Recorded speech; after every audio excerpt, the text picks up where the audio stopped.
Hey guys, welcome to Isha spicy tasty world. എല്ലാവർക്കും നമസ്കാരം. 4 മണിക്ക് ചായയുടെ ഒപ്പം കഴിക്കാൻ നമുക്ക് ഇന്ന് നാടൻ രീതിയിലുള്ള ചായക്കടയിൽ കിട്ടുന്ന ബോണ്ട തയ്യാറാക്കിയാലോ. വളരെ പെട്ടെന്നും നല്ല ടേസ്റ്റി ആയിട്ടുള്ളൊരു ബോണ്ട നമുക്ക് എങ്ങനെ തയ്യാറാക്കുന്നതെന്ന് നോക്കാം കേട്ടോ. ഈ ഒരു റെസിപ്പി നിങ്ങൾക്ക് എല്ലാവർക്കും ഇഷ്ടപ്പെടുന്നതായിരിക്കും. സോ റെസിപ്പി എല്ലാവരും സ്കിപ്പ് ചെയ്ത് കണ്ടോളൂ. കണ്ടതിന് ശേഷം നിങ്ങളുടെ ഫീഡ്ബാക്ക് എന്നിൽ അറിയിക്കാൻ മറക്കല്ലേ. അപ്പോൾ പെട്ടെന്ന് തന്നെ നമുക്ക് ഈ ഒരു അടിപൊളി ബോണ്ട എങ്ങനെ തയ്യാറാക്കുന്നതെന്ന് നോക്കിയിട്ട് വന്നാലോ. അതിനായിട്ട് ഒരു മിക്സി ജാർ എടുക്കാം. മിക്സി ജാറിലോട്ട് ഒരു 1/4 കപ്പ് പഞ്ചസാര ചേർത്ത് കൊടുക്കാം. പഞ്ചസാര ചേർത്തതിന് ശേഷം ഇതിലോട്ട് ഒരു 2 to 3 ഏലക്കായ ഞാൻ തൊണ്ട് റിമൂവ് ചെയ്തതിന് ശേഷം ഇതിലോട്ട് ഒന്ന് ആഡ് ചെയ്യുന്നുണ്ട്. ഇനി നമുക്ക് ഇതിലോട്ട് 1 ടീസ്പൂണ് ജീരകം ചേർത്ത് കൊടുക്കാം. സാധാ ജീരകമാണ്. അതും കൂടെ ചേർത്ത് നന്നായിട്ടൊന്ന് പൊടിച്ചെടുക്കാം. നോക്കിക്കോളൂ, നമ്മുടെ പഞ്ചസാര എല്ലാം നന്നായിട്ടൊന്ന് പൊടിച്ച് നമ്മളിവിടെ എടുത്തിട്ടുണ്ട്.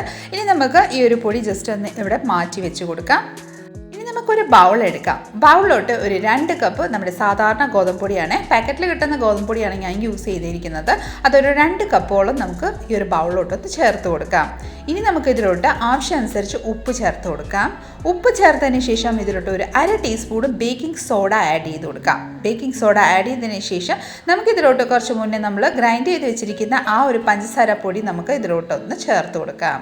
ഇനി നമുക്ക് ഈ മാവ് ഒന്ന് മാറ്റി വെച്ച് കൊടുക്കാം. അതിനുശേഷം അതേ സെയിം മിക്സി ജാർ എടുത്തതിന് ശേഷം ഇതിലോട്ട് പാളയംകുടം പഴം ഞാനിവിടെ ഒരു 5 എണ്ണം എടുത്തിട്ടുണ്ട് കേട്ടോ. തീരെ ചെറുതായതുകൊണ്ട് ഞാൻ 5 എണ്ണം എടുത്തിട്ടുണ്ട്. നിങ്ങളുടെ കയ്യിൽ വലിയതാണെങ്കിൽ 4 എണ്ണം എടുത്താൽ മതി കേട്ടോ. ഇനി തൊണ്ടെല്ലാം റിമൂവ് ചെയ്തതിന് ശേഷം ഇത് ജസ്റ്റ് ഒന്ന് പീസസ് ആക്കി നമുക്ക് ഈ ഒരു മിക്സി ജാറിലോട്ട് ഒന്ന് ചേർത്ത് കൊടുക്കാം. ഇനി ലിഡിറ്റ് ക്ലോസ് ചെയ്ത് നന്നായിട്ടൊരു ഫൈൻ പേസ്റ്റ് ആക്കി നമുക്ക് അരച്ചെടുക്കാം. നോക്കിക്കോളൂ, നന്നായിട്ടൊരു ഫൈൻ പേസ്റ്റ് ആക്കി നമ്മൾ ഈ ഒരു പഴം നമ്മൾ അരച്ചെടുത്തിട്ടുണ്ട്. ഇനി നമുക്ക് ബ്ലെൻഡ് ചെയ്ത് വെച്ചിരിക്കുന്ന പഴത്തിൻ്റെ പേസ്റ്റ് നമുക്ക് ഈ ഒരു മാവിലോട്ടൊന്ന് ചേർത്ത് കൊടുക്കാം. മാവിലോട്ട് ഇതുപോലെ ചേർത്തതിന് ശേഷം ഞാനിവിടെ ഒരു 1/2 കപ്പ് വെള്ളമാണ് എടുത്തിരിക്കുന്നത്. അത് കുറേശ്ശെ ആഡ് ചെയ്ത് നമുക്ക് ഈ ഒരു മാവ് നന്നായിട്ടൊന്ന് കുഴച്ചെടുക്കാം. 1/2 കപ്പ് വെള്ളം മാത്രം മതി കേട്ടോ. അധികം ഒന്നും നമുക്ക് ആവശ്യമൊന്നുമില്ല. ലൂസാവാൻ പാടില്ല.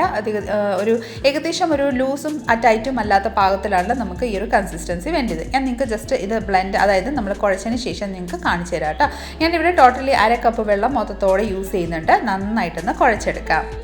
കുഴച്ചതിന് ശേഷം നമ്മുടെ മാവ് നോക്കിക്കോളൂ, ഏകദേശം ഈ ഒരു കൺസിസ്റ്റൻസിലാണ് കിട്ടിയിരിക്കുന്നത്. ഒരു 2 മിനിറ്റ് ഇതുപോലെ നന്നായിട്ടൊന്ന് കുഴച്ചതിന് ശേഷം ഇതാ നോക്കിക്കോളൂ, ഇതിൻ്റെ ടെക്സ്ചർ നോക്കിക്കോളൂ, ഈ ഒരു പരുവത്തിലാണ് നമുക്ക് കിട്ടിയിരിക്കുന്നത്. ഇത് ഏകദേശം ഇതുപോലെ ഒന്ന് കുഴച്ചതിന് ശേഷം ഇനി നമുക്ക് ലിഡിറ്റ് ക്ലോസ് ചെയ്ത് ഇതൊരു 1/2 മണിക്കൂർ റെസ്റ്റിന് വെച്ച് കൊടുക്കാം കേട്ടോ. ഒരു 1/2 മണിക്കൂറിന് ശേഷം നോക്കിക്കോളൂ, നമ്മുടെ മാവ് പെർഫെക്റ്റ്ലി നന്നായിട്ട് സ്മൂത്ത് ആയിട്ടുണ്ട്. ഇനി നമുക്ക് ബോണ്ട തയ്യാറാക്കാം. അതിനായിട്ട് ഒരു കടായി എടുക്കാം. ഞാനിവിടെ ഇരുമ്പിൻ്റെ കടായിയാണ് എടുത്തിരിക്കുന്നത്. അതിലോട്ട് വെളിച്ചെണ്ണ ചേർത്ത് നന്നായിട്ടൊന്ന് ചൂടായി വരാം. അധികം ചൂടാവാൻ പാടില്ല, മീഡിയം ആയിട്ട് ചൂടായാൽ മതി. ചെറിയൊരു പീസ് ആഡ് ചെയ്യുമ്പോൾ നോക്കിക്കോളൂ, ഉള്ളിൽ പോയച്ച് പതിയെ ഒന്ന് പൊന്തി വരുന്നുണ്ട്. ഇതാണ് നമ്മുടെ ചൂട് കറക്റ്റ് പാകം. ഇനി നമുക്ക് പതിയെ ഇത് ബോണ്ട ഉരുട്ടിയെടുക്കാം. അതിനായിട്ട് കൈമേ ജസ്റ്റ് ഒന്ന് വെള്ളം തടവിന് ശേഷം കുഴച്ച് വെച്ചിരിക്കുന്ന മാവെടുക്കാം. ഇനി നമുക്ക് എത്ര സൈസിലാണ് നമ്മുടെ ബോണ്ട നമ്മൾ തയ്യാറാക്കുന്നത് ആ ഒരു സൈസിനുള്ള മാവ് ഒന്ന് കൈമേ എടുക്കാം. കൈമേ ഇതുപോലെ എടുത്തതിന് ശേഷം നന്നായിട്ടൊന്ന് ഉരുട്ടിയെടുക്കാം.